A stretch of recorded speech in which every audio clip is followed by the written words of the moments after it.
guys, welcome back to the channel, and today we're going to be reacting to Geography Now, Finland. Finland.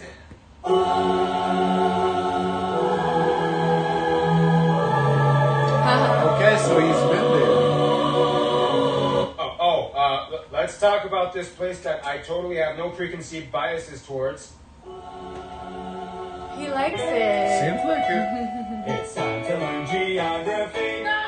Hey everybody, I'm your host Barbie. Welcome to the dark sheep of Hi, Northern Barbie. Europe. All the other Nordic countries are like, while Finland is like, we'll get into the heavy metal thing in a bit. But first, now just remember, Finland is Nordic, but don't call it Scandinavian. There's a huge difference. Really? That title only belongs to Sweden, Denmark, and Norway. First of all, Oh wow, I didn't know Northern that. Europe, That's so interesting. You know. I always thought Finland was part of Scandinavia. Wow, okay.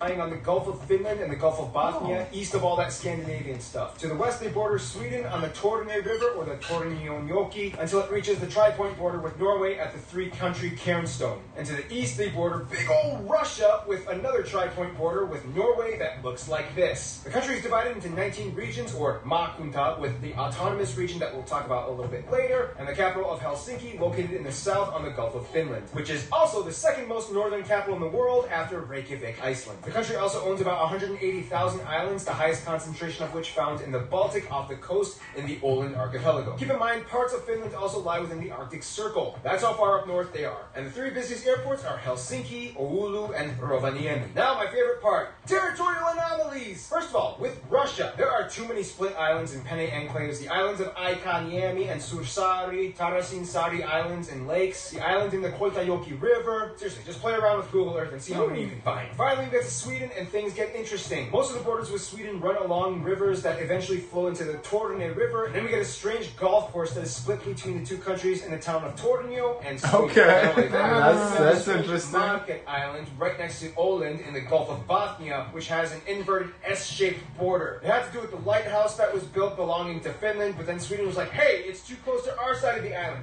So they drew a border that was like this to give each side equal shares of the land. See this archipelago cluster of islands right here? Yeah, That's so random. Wow, very interesting. I didn't know none of this stuff. That's so unique, huh?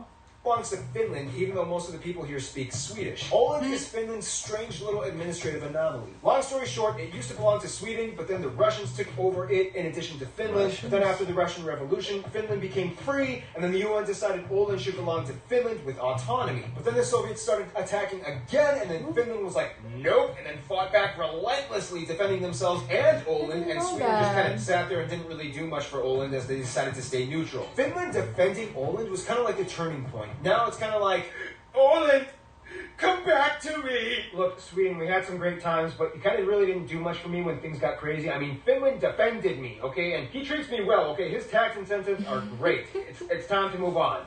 It's not me. It's you. Åland!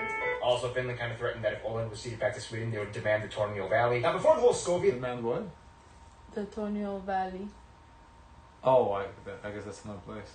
Finland operated the regions of Karelia, Sala, Kusamo, Petsamo, and some extra islands in the Gulf. After the wars with the Soviets, these regions were all ceded back to Russia, effectively cutting off their access to the Arctic Ocean. Very quickly, some notable sites and landmarks would have to be the old castles like Savonlinna, Hämeenlinna, Olavinlinna, and the most renowned Suomenlinna. You can probably guess what Linna means by now. Rovaniemi is otherwise known as the home of Santa Claus, where you can go reindeer sledding. Yes, that's the Lapland. Remember I told you that. But apparently there's Lapland in Sweden too. So I was confused because I always thought Lapland was in Finland. Inari and Ivalo is where you can get a real Sámi traditional cultural experience. Of course, Helsinki is the epicenter of Finnish architecture and culture, with landmarks such as the Tempeli Alkia Church excavated into a rock, Mannerheim Street, the busiest road with all the shops and austere post-Soviet influenced blocky colonnaded buildings, or the iconic Helsinki Cathedral. Now, those are all great, but Finland isn't really much of a tight metropolitan type of country. They love their space and have quite a bunch of it. Let's see what lies outside these cities, shall we?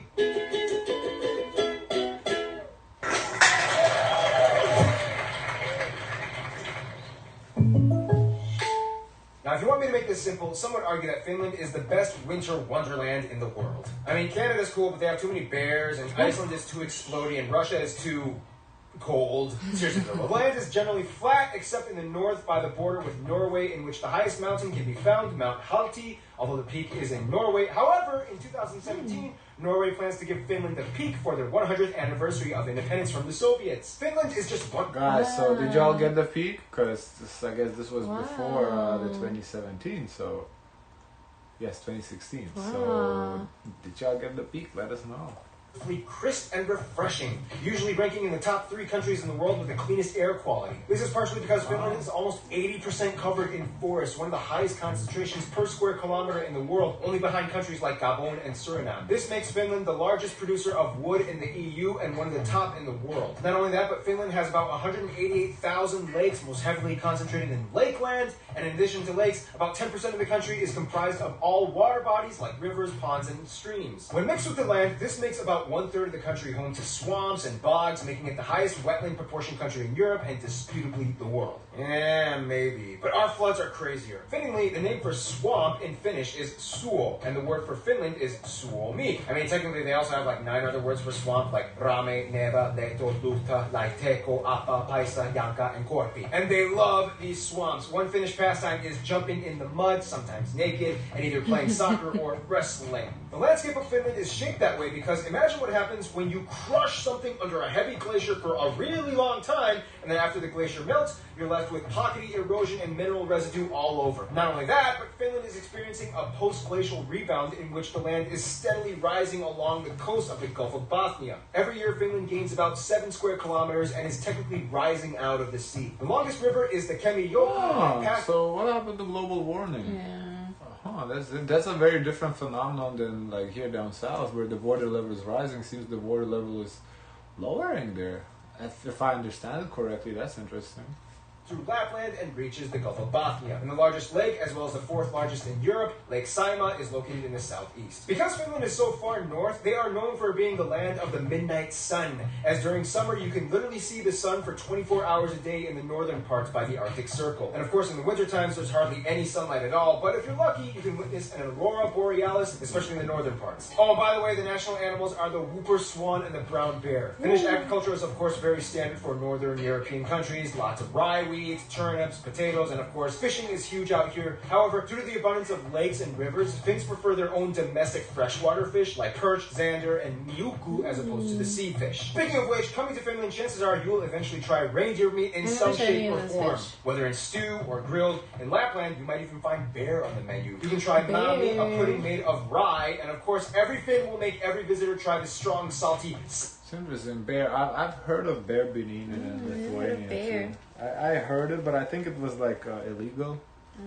So, because we don't really have bears, so I think whatever 5 bears we have, they wanted to protect them, you know.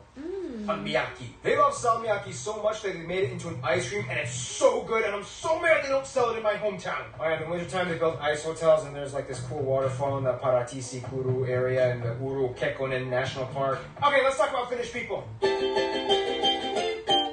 The ice hotels is cool, but we saw them in Sweden already, so it's not surprising. Okay, if you go to Finland, you will most likely experience a rather intense yet intriguing social construct. First of all, the country has about 5.5 million people and is the most sparsely populated country in the EU. The country is about 90% ethnically Finnish, about 6% are Swedish, and the rest is made up of everything else under the sun, like Russians, Estonians, Asians, and Africans. They use the euro as currency, they use the type CEF outlets, and they drive on the right side of the road. Of course, the Finnish people speak the Finnish language, which is arguably one of the hardest languages on earth to learn. Conjugation is a mess. Nouns and adjectives have inflectionary forms, whatever that means. Nonetheless, Finland has one of the best schooling systems in the world. In Finland, school hours are shorter, less homework is given, and there are virtually no mandated standardized tests apart from the exam you take in your final senior year of high school. Also, if you get your PhD, you have the option to get a sword and a top hat along with your diploma. This is also why Finland is one of the most famous countries in Europe. Children are taught around ages 9 to 11, and most people of the younger generation can at least hold an impressively fluid conversation. Finland is actually a conscription country in which all men ages 18 and up are required to serve either in the military or civilian services anywhere from 165 days to a year, depending on the type of service applied for. Åland Islands are exempt from the military conscription, but are required to serve in some kind of institution like the Coast Guard or civil services. Finnish culture is actually pretty funny.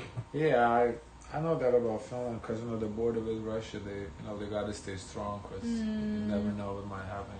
The stereotype is that Finns are incredibly quiet and don't talk that much in most public transactions. Just mind your business and no small talk. The cartoon Finnish Nightmares illustrates this concept pretty well. Check it out. Which is funny because Finland is huge on the boisterous, loud, and flashy heavy metal culture, having the highest concentration of heavy metal bands out of any other country in the world, with nearly 650 per 1 million residents. Finns also invented the wife carrying... Yeah, I saw that there was a map on Reddit for the countries heavy metal per, and it was like all the Nordic countries like top, but Finland was the top, competition in which a man must carry either his wife or girlfriend or any girl that agrees to get tossed around in an obstacle course. And the winner gets the women's weight in beer. It's very strategic because if you want to win, you might want to carry a lighter wife, but if you want more beer, you better do your squats, bro. Now, if you must know one thing about Finnish culture, you have to know about sauna. The Finns invented the sauna. Most homes, hotels, and apartments have a sauna built into them. They actually had a sauna competition at one point, but then a Russian guy died and they had to kind of cancel it. Overall, though, Finns are kind of brought up in a mindset known as Sisu. It's kind of hard to explain the exact definition of it, but it kind of means something like